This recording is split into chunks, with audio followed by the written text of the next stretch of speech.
Okay, so just to kick things off, I'm Mike Skirko. I'm the representative of the San Francisco Independent Film Festival. I'm actually on the board of directors.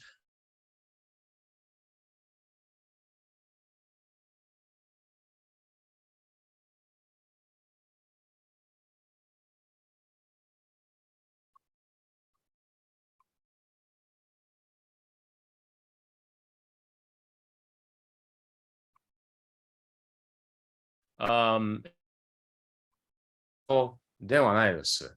これは SF インディフェスの Board of Directors。まあ、ずいぶん前から、20年ぐらい前から、でも30年ぐらい前に東京住んでた。まあ、11歳から約23歳ぐらいまでずっと東京住んでた。でも、本当の翻訳する人ではないです。そう、申し訳ございませんが。でも、質問あります。どうはい。ぞ。天野さん、はい。Introduction? 英語で、日本語で、自己紹介。どっちでも大丈夫です。はい。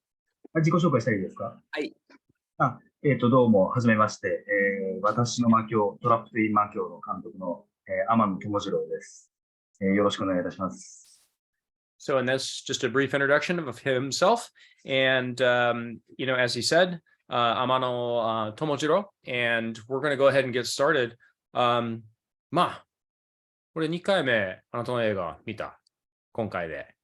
ありがとうございます。本当にいい映画。ありがとうございます。でも、まあ、最初から終わってない。全然笑ってない。普通の映画じゃなくて、この映画は、まあ、最初の質問は、このような映画は、あなたの前の映画とちょっと違いますね。なんか、教えるような映画でしょ？So it's more, and just to translate my question really quickly, it's not like any of his past movies. And for those of you who are not familiar, The Happy Prisoner, Chunks of Meat, Until the Day Freedom Comes. These are past films, and this film is more serious. So this film is about, I mean, if you've seen some of the background on the film, it's basically a film about the Om death cult in Japan, which killed a number of people in 1995.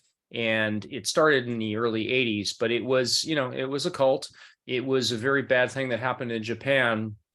And まあ、この映画は今の若い人だけじゃなくて、今の日本人に忘れないように教えるでしょ、この映画。そうです、そうです。So basically, the point of the film is to keep people from forgetting the past. このフィルムのインスピレーションってどこからいつからオウムだけじゃなくて、私にとって1974年で、ジム・ジョーンズのガイアナで同じようなことをしました。900人が亡くなりました。それも今の若い人が知らないと思いますけど、まあ、それは1974年だから、なんか今の人が、まあ、どういうふうにこの映画をわかる？なんかいろんな作ったモチベーションというか動機、きっかけがいっぱいあって、もともとその映画監督だけじゃなくて、広告、テレビ CM だったりも作ってるんです。で、YouTube の動画も作ってるんですけど、YouTube の動画を作ってるときに、オウムの後継団体の光の輪の上湯文弘さんを取材する機会があって、で、取材するからにはちょっとやっぱり勉強するじゃないですか、いろいろ。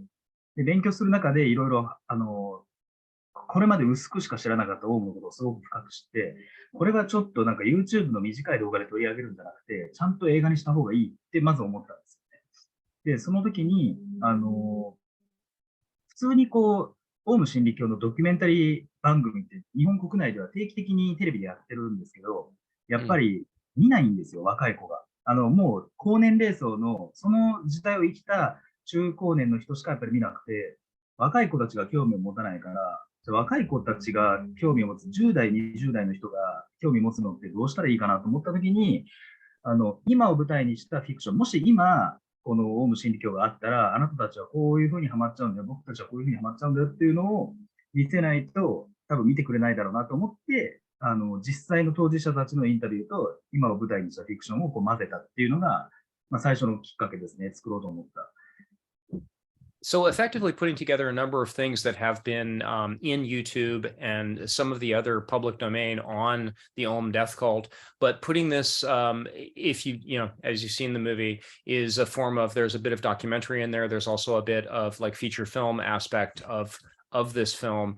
And the idea being that, as I couldn't resist, and I did pull a few quotes. Those who cannot remember the past are condemned to repeat it. That's George Santayana, The Life of Reason from 1905.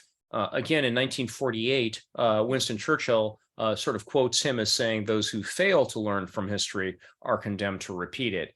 And it's a matter of how often do you need to know these things, because in your lifetime, I think it's important to realize that we don't go back 100, 200 years thinking what's important, what's not important. We go back, sort of within our experience. And with that, I think it's important that the director has mentioned that he is putting this film out there, effectively to do some good for some of the young people and some of the people in Japan as we go forward with learning about what happened, because it really was horrific.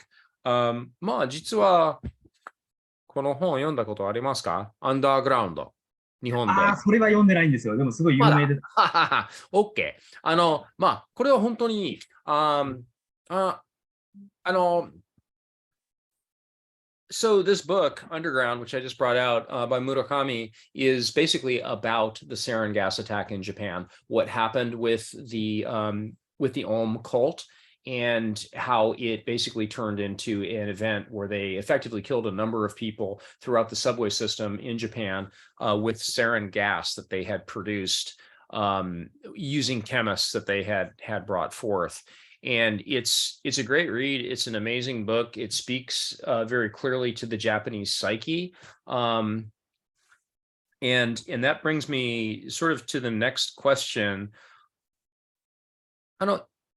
今の日本人、若い人は、普通で、アメリカと全然違いますけど、大きい会社を入るときに、前に普通でしょ？じゃあどうする？もう大学卒業すると大きい会社を入る。彼女、花ちゃんのインタビューするときに、ちょっと普通だと思う。みんなは、一生懸命やってます。私はよく始まります。よく、会社が一番大切なことは会社。だから、そういう人が、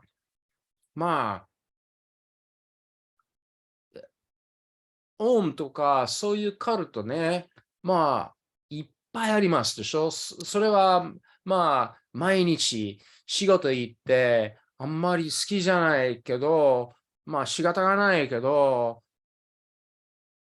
it seems to me that in Japan, with the insistence on working at a company, which is very different than the culture of the United States, where people are expected to pretty much suck it up, go to work every day. The most important thing is the company and the culture of the company. You must go to work, you must do your thing, you must basically just toe the line. And it seems to me that there's a lot of dissatisfaction. なんか今の若い人、何年ぐらい前から、10年、15年ぐらい前から、フリーターということが増えてるでしょ？So there was an instance in Japan where like part timing became really important. People were like, maybe I'm not going to join the company. Maybe I'm just going to part time it.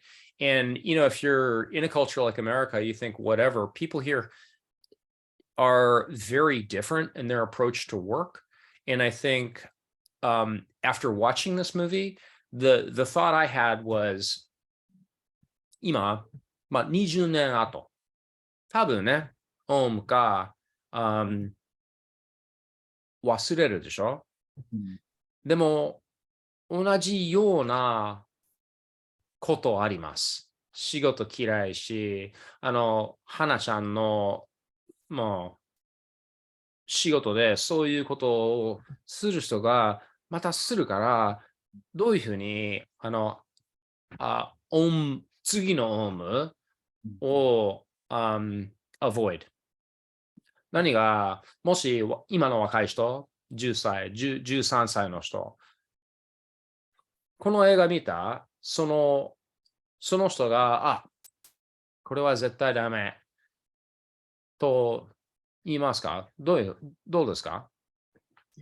なんか、あのまず、この映画の中では直接触れてないんですけど、日本の教育が間違ってるんですよ。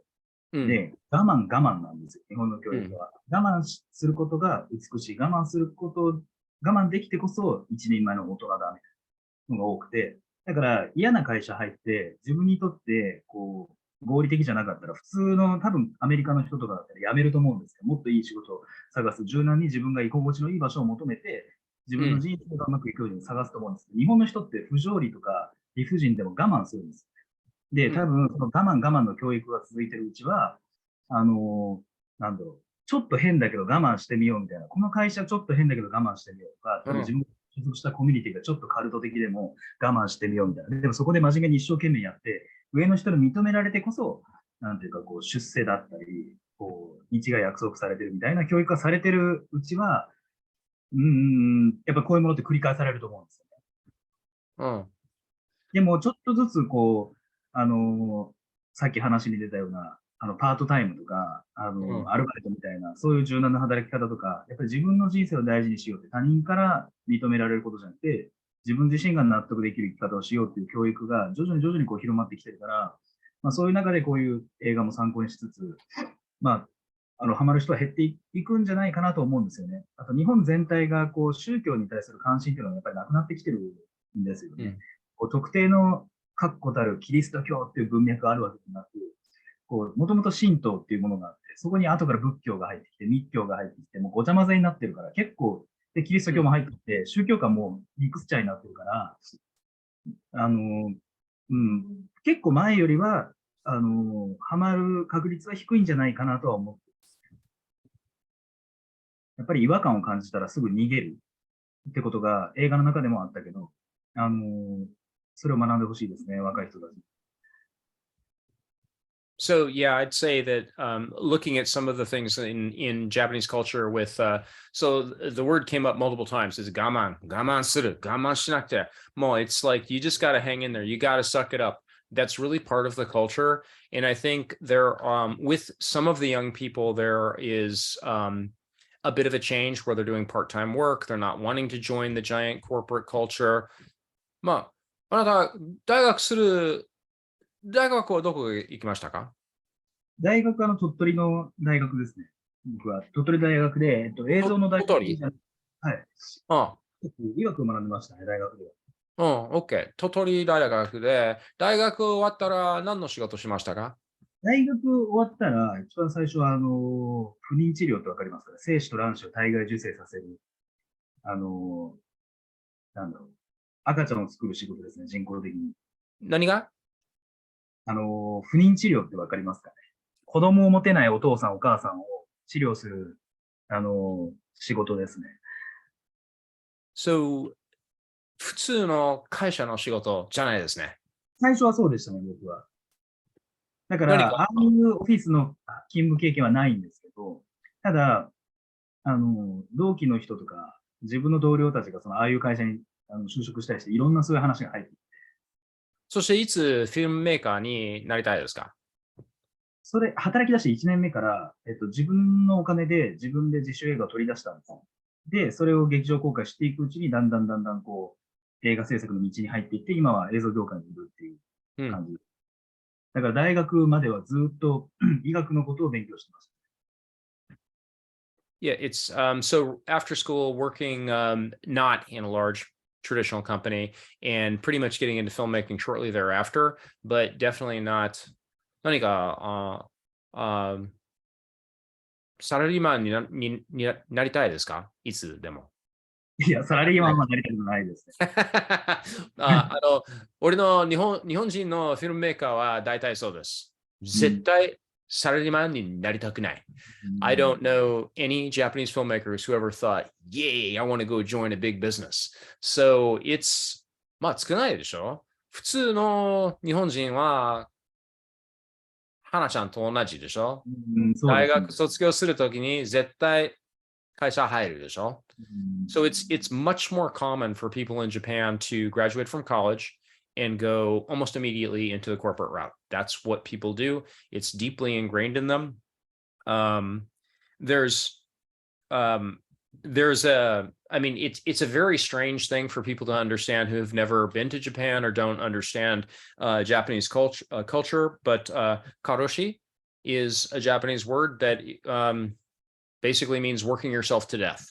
Like people are so hardcore and work so hard for such long hours for the company, and they suck it up for so long that they work themselves to death. And it is, まあ、花ちゃんの時、かなり、どのぐらいその会社働きましたか ?2 ヶ月 ?3 ヶ月そのぐらい映画内の設定ですか？そうです。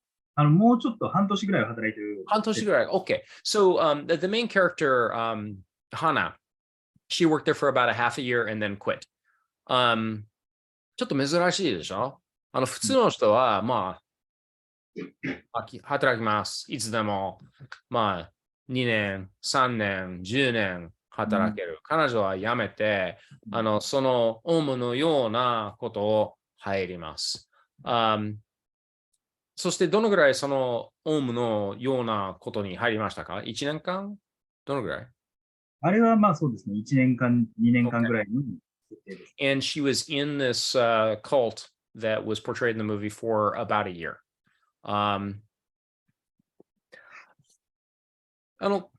彼女の他の映画は出しましたか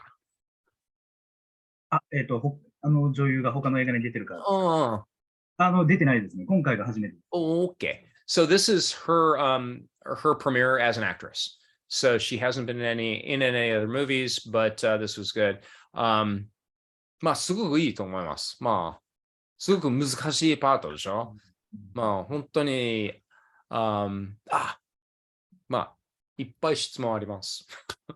一回、オウムのことは、まあ、いろんなひどいことをしましたけど、ちょっとワインを飲むときに、ワイン終わったら、何をしましたかそれをワインの中に何が入ってるあれ、LSD が入ってる。なるほど。Okay. So in the scene where they're all around and they're all drinking what appears to be like a nice glass of Chablis or Chardonnay is actually LSD. So when you see the film start to morph and move and stuff, they're not being poisoned a la, the purple Kool-Aid and Jim Jones. It's actually they're hallucinating. And this is something that actually happened in the Om death cult. So even though this was in the movie and this is fictionalized, part of what Asahara-san, the cult leader of the Om cult, actually did was he hired chemists to work for him. And they worked on poisons. They also worked on hallucinogens. So in Japan, they were producing sarin gas. Sarin, it was actually in a gel form that they were able to release in the subways to kill people. Additionally, they were manufacturing LSD in Japan, and they were giving it to people in intense, like almost religious situations where they would have them meditate. They'd put them in boxes. They'd do these things to them so they would have a spiritual awakening when in fact it was actually the LSD. So yeah. それを見るのはまあ素晴らしい。俺見るとすぐわかる。これはなるほど。それがすごくいい。いろんな撮影ありますけど、まあ日本のどこでシューティングしましたか東京と神奈川ですね。神奈川の海辺とかですね。東京のどこ？東京の、どこだったかな板橋ってわかります板橋とか、OK。東うん。いろいろ. So basically, the film was a lot of the locations were shot around Tokyo, one of which was Itabashi, and some of the coastal scenes were in Kanagawa. 湖じゃなくて、ああ、それはどこでしたか？あれは、栃木県ですね。Tochigi. So はい。there was also a lake in there, very beautiful. Japan has very incredible natural scenery, and that was in Tochigi-ken. So that's yeah, amazing place for shooting as well. あの、次は、今、次の映画を作るんですか？あ、今、まさに準備してますね。あ、何をする？次は、ホラー映画です。もう完全なフィクションですけど、ホラーですね。ホラホラーですね。怖い、呪いが出てくるやつで、日本の、人とか呪術を舞台にした、題材にした映画ですね。なんか、昔の映画？いや、今の現代の映画です。Okay. So 呪いで、the next movie is going to be like a modern movie. It's taking place like now. 今、シューティングしました？いや、まだですね、夏に、撮影ですね。夏？はい。Okay. So basically, the next movie will begin this summer. 今の夏 ?6 月か7そうです、そうです。月か。半年後ぐらいですね。東京でまたするんですか？東京かなと思ってますね。東京、一部でもちょっと島で撮ったりしますね。無人島で撮ったり。So some of it will be filmed on the coast. Some of it will be filmed on the coast, also in Tokyo. So there's a couple of different areas that this will be filmed. Um,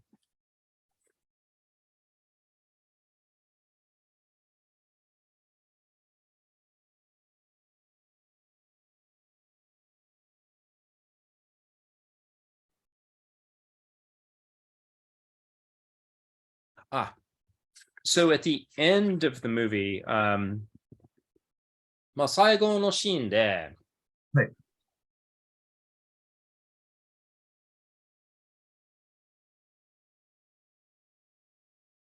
これですね。うん。Oh, so this is the final statement, and basically it's something that the same thing must not be repeated. And we talked about that previously, but because of the impact of this event, and for those of you unfamiliar with the sarin gas attack in Japan, many people died. 6,000 people were injured. It was something that happened in multiple different places at once, and it's considered one of the greater acts of terrorism in Japan that happened. And I think again, the purpose of putting a movie like this out, especially with a background as diverse as the directors, this is the one that you get that's very, very different. まあ、村上さんと同じように、この本は彼の他の本って全然違います。うん。他の本はまあフィクションだけど、これはフィクションじゃないです。うん。他の本はまあいろいろあるけど、あなたのフィルムもそうでしょ？他のフィルムそうです。とこのフィルムを比べて、まあ、ほんの少しうん。似てる。それを一つ。うん。俺にとって、あ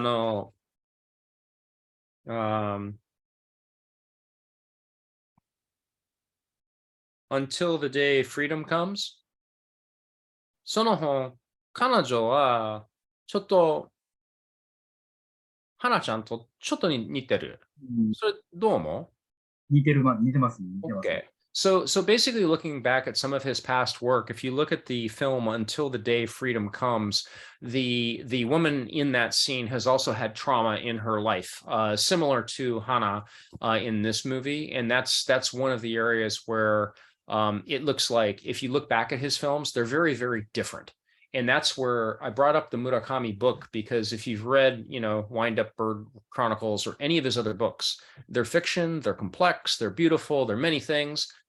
They're absolutely nothing like this one.